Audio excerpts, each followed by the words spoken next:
What's happening everyone, TomGorian here, and welcome back to another episode of the F123 Haas to Glory.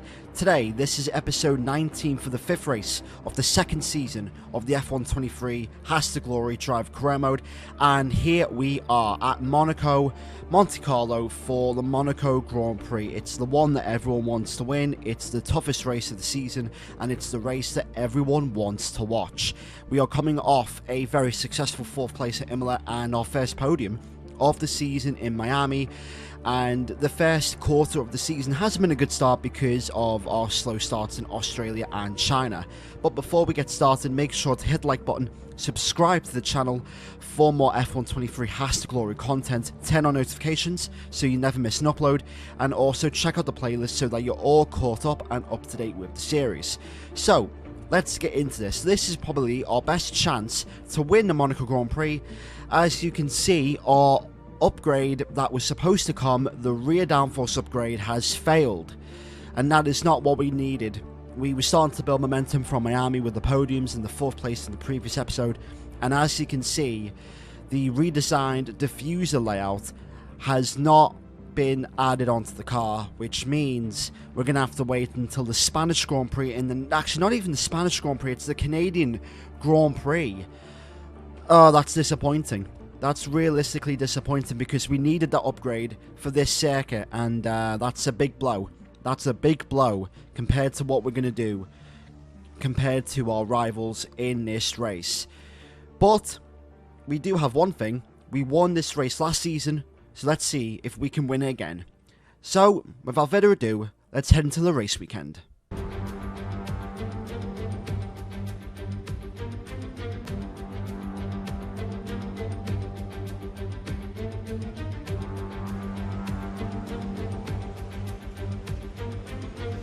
Qualifying here at Monaco is all about confidence and just building momentum, and it did take me at least 10 laps to try and get up to speed with this Monaco circuit with this car. But across the line we go for our first lap, and we actually do a 10.5.12, which is 3 times quicker than Sergio Perez. But as you can see, Oscar Piastri and Lando Norris, both of the McLarens, all right there as we enter the final 30 seconds of qualifying, and this is the best lap of the session. So away we go for our final lap in in qualifying pretty much. Turn 1 in 3rd gear. Make sure you don't go too wide as you go up the hill in towards Casino Square, and we're slightly gaining time as we're heading towards Casino Square off the left hander. We slightly hit the wall and we do lose time there, but we do slightly make it back as we enter the hairpins. 2nd gear, short shift into 3rd as we go down in towards 2nd gear. That should have been first. I'm looking back at this. It should have been 1st gear for Lowe's hairpin, and then just these 2 corners right here before the tunnel. Try and get good traction as we do make near enough 8 thousandths of a second as Alex Albon sets the fast lap. Piastri does a 10.338. So in order to get pole position, we need officially 2 temps.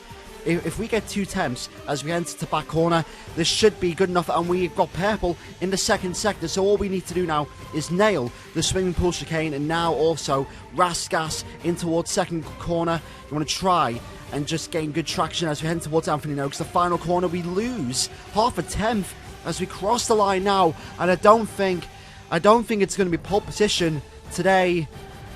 It's not. It's 3rd place, and yeah. Margins. A proper road race, and in the true meaning of the word. That's how Mr. Monaco, the late great Graham Hill, once described this iconic event. The cars we drive have come a long way in the intervening half-century, but still we race on those same public roads beside the Mediterranean. There's no victory more coveted than that of the Monaco Grand Prix.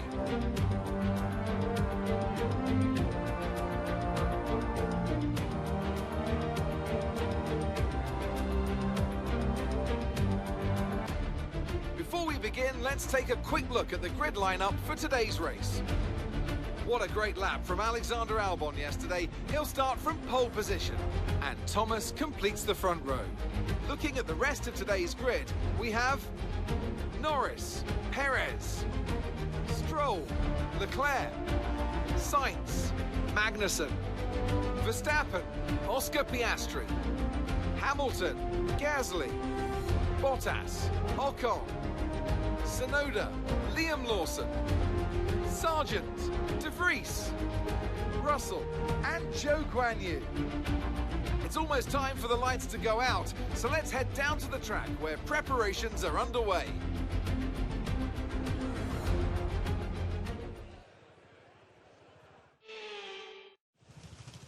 If you think Monaco couldn't get any harder from third place, let's just add some heavy rain onto this godforsaken circuit. I mean, if there's one good thing about this, at least Oscar Piastri has a gearbox penalty. But apart from that, this is the worst case scenario. Heavy rain for a 50% race around Monaco. That just throws all strategy out the window. And we have to literally go with the obvious. We have to go we have to go max downforce here in Monaco. And the objective in this race has changed from trying to score a podium to try and win. Now, it's just to simply survive. And even if we do survive, let's see if we can just try and score any type of points for this race. Obviously, the strategy, it looks like the rain isn't going to go away. It's going to be heavy rain for the entire race, which is something that that's not what we needed. But we are starting in second place compared to Alex Albon. And hopefully we can survive the first sector and hopefully the first lap. But the name of the game around Monaco in heavy rain is to survive as confirmation with the rain tyres. But let's do this. Right then, the formation lap has started. And I must say, the weather conditions aren't the best today for visibility and for grip. As each driver performs this lap, they'll be wanting to settle in and concentrate, as this race, in these conditions, will require a lot of focus.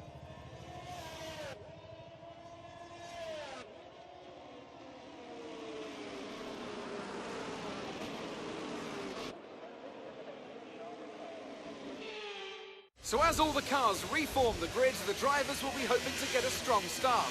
They'll want to earn some valuable points from today's race, with final communications being done with their race engineers, ensuring the planned strategies are all in place. This is, without a doubt, the ultimate test for any F1 driver, past or present.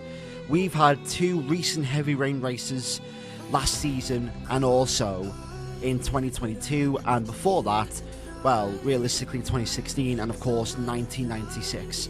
Heavy rain around Monaco really separates who the great drivers are compared to the good drivers, and anyone, and I mean anyone, can get caught out. It's going to be chaotic. There's going to be at least a safety car and maybe even a red flag, so anything can happen here in Monaco. It's Monaco, but it's heavy rain as we get ready for 5 red lights in Monaco. Lights out and away we go for the Monaco Grand Prix. Alex Albon does get a good start. We have to cover off. The centre has been towards turn 1, and I do not know what the hell to expect. Like, there could be crashes, there could be anything, but we do get a good run on the Aston Martin as we head towards Casino Square. We have to send it like Max Verstappen. We're going to go down the inside. Can we try and hit the wall? No, we can't. And we take the lead of the Monaco Grand Prix. We actually caught Alex Albon completely napping as we're heading towards the hairpins of Lowe's, and also the first hairpin as we enter lap 2. And just the objective of this period of this race is just to try and survive and just to get a feel for the conditions, get a feel for the circuit, and of course fuel load. And that's the one thing I did wrong with this race. I should have literally put like minus 0.5 laps of fuel, because we do overload the car with a lot of fuel as the race goes on. But as you can see, it's lap 3 and we are gapping Alex Albon by 2.5 seconds. Now, I will be honest, I believe it was, either the first lap or the second lap in the first hairpin where I think Albon made contact with us and he's damaged his front wing. So we're just trying to get some confirmation on the weather. And as you can hear, heavy rain is going to be here for the rest of the race. So the forecast is inaccurate, and it does look like it is accurate because heavy rain will be here for the remainder of the race. So now, as the laps are starting to pretty much, count down, and we are now starting to enter the groove with this race, it's now all about just trying to protect the tyres and just trying to field the car. And as you can see, my main concern in this race was the rear tyres and just the temperature of the rear tyres, because in this game, it's so easy. It's very easy to light up the rear tyres when it comes to temperature and just to overheat them. And I think that is the main problem I have when it comes to heavy rain conditions. It's just the tyre temperatures and just trying to keep the tyres in a very cool window. And as you can see, the rear right, look at that, 85 on the carcass, and we're just averaging around about 50, 50 degrees on just the outer layers of the tyre. But as we enter lap 10, look at the gap between us and Albon, literally 9.5, 10 seconds almost, as we nearly hit the wall on to back corner. Here we go again, downhill in towards the chicane, and as you can see, there's a yellow flag right there. That is Oscar Piastri. Oscar Piastri is out of the Monaco Grand Prix, but that did not cause any type of safety car or nothing to that nature. Now, as we enter lap 21, Alex Albon and Perez and Sainz, they're all going to come in for their one and only stop. And as you can see, there are a couple of other drivers that are coming out of the third swimming pool who have boxed, and on the following lap, we're going to come in. But, however, Lando Norris, Stroll, Verstappen, Perez, they've all made this stop, and now they're going to try and do an undercut on us. So now is the time to pretty much respond, and we've got to try and make sure that we nail this pit stop strategy. So we're going to stop on the box, and away we go once again for a 2.2 second stop time. And now hopefully we should be able to retain the lead of the Monaco Grand Prix, and I believe we do, as Lando Norris comes out of the start-finish straight, and we do retain the lead as he does set the fast lap of the race over 26.3, and so we do retain the lead. But now, as we enter the second half of this race, the focus then